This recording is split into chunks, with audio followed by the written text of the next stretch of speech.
Welcome to the Newsome MMA Podcast, partnered with Concussion Pro 1, the world's first dedicated concussion supplement. I'm your host as always, Newsome, and tonight I am joined by heavy-duty fighter Mick Stanton ahead of his fight against Jenaid Ebanks at Cage Warriors 101 on February 16th in Liverpool. Mick, thank you for joining me tonight. How are you, my friend? Great, thank you. Thanks for having me, mate. Appreciate it. The pleasure's all mine. So, to kick things off, let's talk about your weight division. This fight is at middleweight now. With the exception of your last fight where you stepped up to fight for the Cage Warriors Middleweight title on short notice, your professional career in MMA has predominantly been at welterweight. So has the move up to middleweight always been your plan? No, it hasn't. I've always struggled, truthfully, making welterweight. It's been very hard every time, very hard cut. I've been boxing at 12 stone since I was about 14, fighting at that weight since I was a young lad, and obviously I'm 31 now, so I used to struggle back then. I'm a lot older, and it's just got harder and harder. I started after my loss last year, in last February. I started putting weight into my training to try and get stronger. I was told, obviously, it could make me leaner, and unfortunately, I just got bigger and bigger, and it just got harder and harder. When I stepped in last minute for the world title fight, I got it down, but it was absolute killed me. Unfortunately, my opponent pulled out, and I was on weight for the title fight, so I didn't have to cut anything, so it was perfect. But that weighing in for that fight and feeling so good just opened my eyes to how I could fight as a middleweight, and how much easier life would be for me. To get what I mean? Absolutely, definitely. Since then, obviously, since the decision, I tried to fight at welter again. November last year just gone, and the weight just wasn't coming off. I was miles away. So I just made the decision and moved up to middleweight, and I'm excited to see what I can do there. Absolutely, and it sounds like the right decision for sure. Now, you've just touched upon it there. Your last fight was the Cage Warriors Middleweight title fight, and unfortunately it didn't go your way, but it was a really short notice fight against a very good high-level fighter in Jonas Bilstein. With all that said, what positives did you take away from that fight? Because, if I'm honest, I thought you were looking really good. Yeah, positives. I felt good, I felt fast, I felt strong, I felt, sharp. I think middleweights, there's a lot of big middleweights out there, and I don't think technically they're not the best. They're too big, they're too slow, they're like big dinosaurs. I feel my style is going to be a lot better at middleweight. From the fight, it's just an amazing experience. It was a tick off my bucket list. It just made me even more hungrier, and it just sort of put it in perspective that MMA is a crazy sport, and you never know when you're going to get that shot. I actually thought I was going to beat him. I thought I was going to win. I had it in my head it was meant to be. Unfortunately, I messed up a bit, truthfully, on the floor. I made a few mistakes. I shouldn't have done a few things. Maybe I shouldn't have punched him in the head when he had me back. That was a silly mistake. But it was the atmosphere, mate. I can't explain. The whole crowd were on my side cheering for me. And I just can't explain what it done to me when I was in there. I was just buzzing. I just wanted that belt so bad. I misjudged things, and I come out with it without a scratch on me. It's all good. Live and learn. Absolutely. So Jenaid Ebanks is your next opponent. How much do you know about Ebanks, and is studying your opponent and watching film on them something that you or your coaches do? Yeah, of course. Yeah, I know a lot about Jenaid, truthfully. I've known him for a long time. I fought him as an amateur. He beat me as an amateur. When I was sort of struggling, deciding what I was doing, welterweight or middleweight as an amateur, I fought him as an amateur. And truthfully, he just beat me by lying on me. That's all he did. He had nothing. His striking is still terrible. He's got no ground game. All he likes to do is ground the fight out and lie on his opponents. And I think that's why he's been found out as a pro. He's 2-2 now. I think he's as an amateur, he fought no one. He dodged all the real dangerous fellas. He dodged the good fellas. Don't get me wrong, he did well. He's unbeaten as an amateur. I'm not saying he's not good. I just, he's been found out. I'm a lot bigger. I'm a lot stronger now. I never wrestled back then when he beat me. I'm a very good wrestler now. I think I'm better all round than him. I don't think he can beat me anyway. Don't get me wrong, he's a big lad. It only takes one punch, one kick, but I don't think he's got it in him, truthfully. I think he's scared. I know him well. He's always tried to kiss me ass, truthfully, and be friendly. So I was surprised he took the fight. Like, he come down sparring last year and I booted him down the gym, battered him. And I'm really surprised he's took the fight and I just hope he turns up, mate, truthfully. He said he's will. He's inboxed me, saying he's going to meet me in the centre of the cage and he's going to have a war with me. But I know he's not. I know he's going to shoot because he hasn't got no balls. Interesting stuff, man. So, I mean, you've touched upon it a little bit just then, but stylistically, where do you feel that your main advantages will be in this fight, Mick?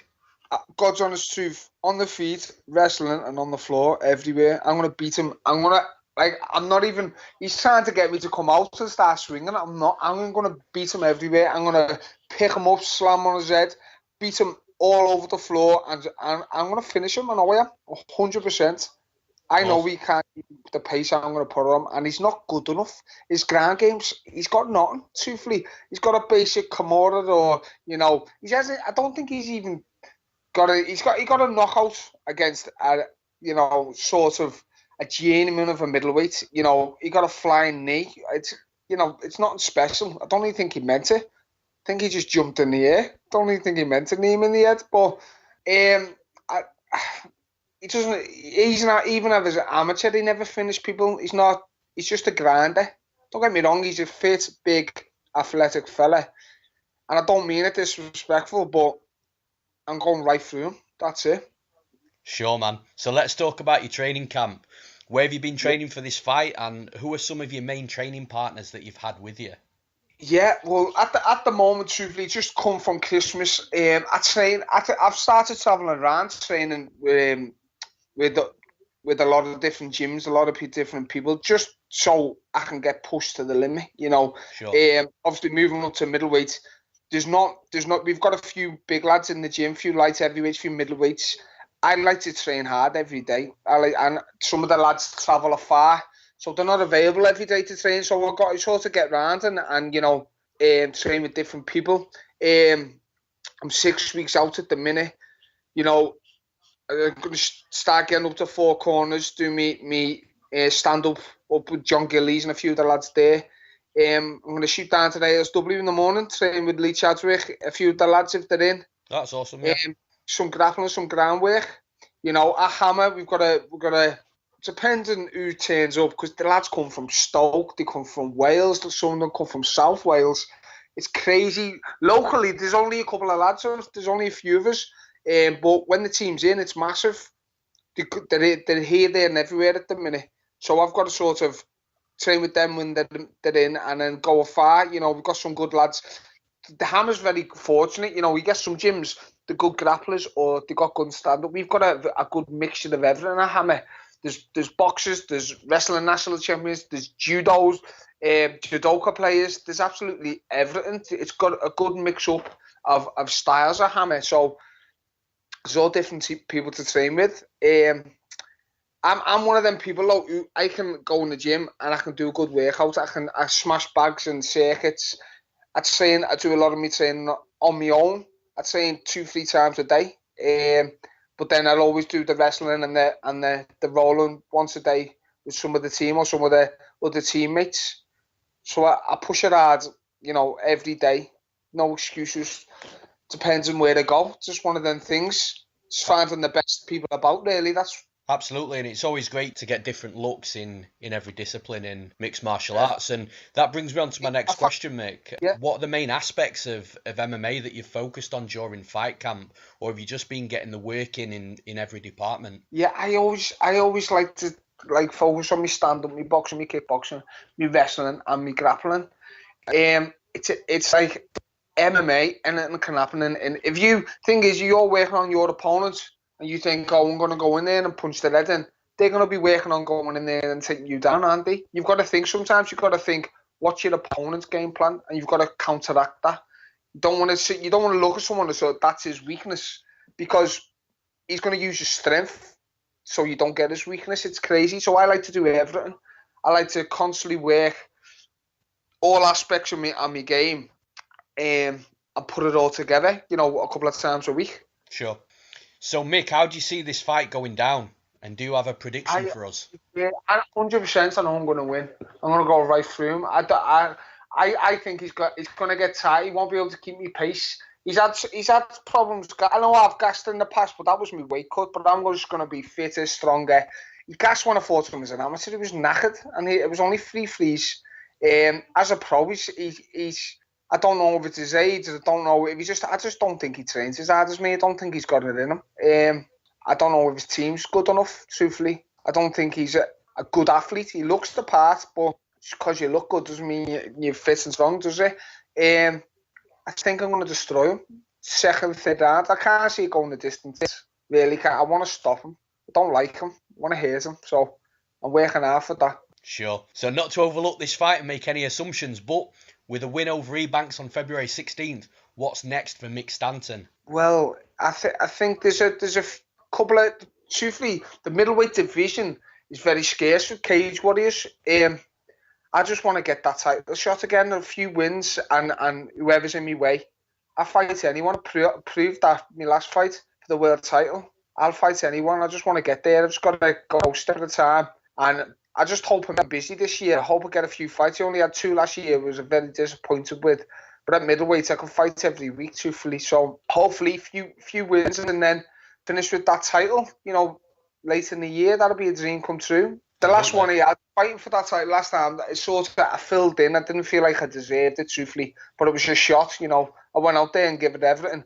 But if I earn that shot at the middleweight title this time, you know, I'll make sure that 100% I'll bring it home, definitely. I prepare for it. You know, I was a welterweight at the time. Now I'm speed, my strength, my power is increased so much. I'm not depriving my body of food. I'm not starving my body anymore. I'm building myself to be a bigger, stronger. I can't believe the difference. I want to say to anyone who cuts silly weight, move up and be fit and be stronger. It's unbelievable the difference. Even my training partners have seen it. They're just shocked. Within, you know, I'm natural as well. I've never used a lot of people, you know. They use steroids, use drugs. I've never ever needed nothing like that because I've always been fit and strong, and I'm doing this naturally, and I can't wait to show the difference. It's unbelievable. Just with training hard every day, I'm much stronger and speed as well. It all helps in your game. It's funny as well because the amount of different fighters at different levels as well that talk about when they move up a weight division opposed to when they move down. When they speak about moving up, they're saying all the same things that you've been saying about, you know, how they're seeing things differently. They're sharper because they're not cutting as much weight. They feel better. They feel stronger. They feel faster. And the majority of them look better upper weight division. Yeah. You know, it's not, in my opinion, it's not a coincidence that you're saying this, because you hear this across many fighters in the sport of mixed martial arts. Definitely. I think people just think about being the biggest, and I'm only 5'11", but I think my legs are about 3 foot wide, truthfully. I've always had big legs. I've always bottom heavy, always been strong. I train with like lads and spar with lads who are like 6'4", and I hit them or pick them up. And the weightless, it's not about height. It's not about how big you look.